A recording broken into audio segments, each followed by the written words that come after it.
Last week, 24-Hour News 8 broke the story about the mistaken killing of a family pet at the Kent County Animal Shelter.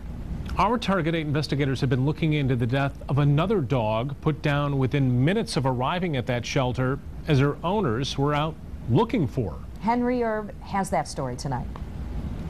A license or ID tag might have saved Rosie the dog, but the elderly dog wasn't wearing either when she wandered away from her yard one day in late February.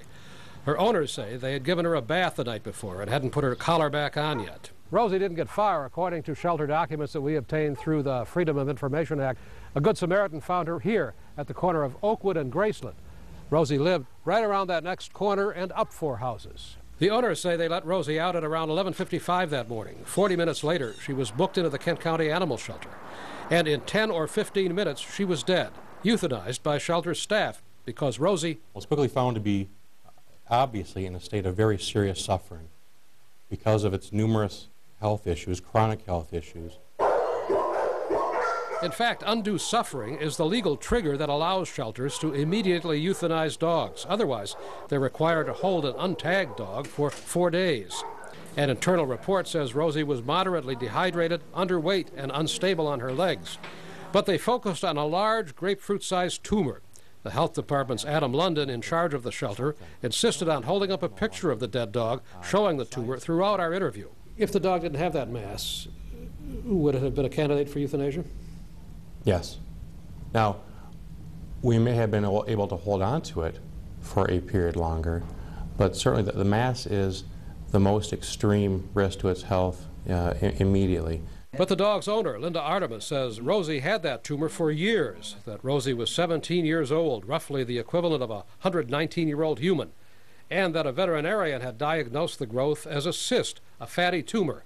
And because of Rosie's advanced age, they decided to leave it alone. She could get in and out of the house on her own. I mean, I guess to us, she still had quality of life. She says her family had discussed Rosie's age and health problems and decided that they wouldn't euthanize her unless she lost her independence, her ability to move around on her own. She just wasn't at that point yet. We wanted to know more about that big tumor. We sought an independent opinion from veterinarian Dr. Richard Siegel. Most of the time, these large pendulous tumors in older dogs are benign. They usually are not painful. He says he's seen a number of them, but since he didn't see Rosie, says he cannot make a judgment about whether she was in immediate danger of bleeding out from the tumor, as the health department's London contends. Most of the time, it doesn't present a threat to the pet. Dr. Siegel says an extremely old dog may appear to be in worse condition in a strange environment than it does at home.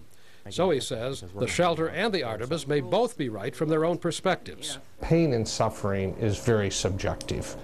But that's not the end of the story. About the time Rosie was being booked into the shelter, her owner was on the phone with the shelter, trying to find her dog.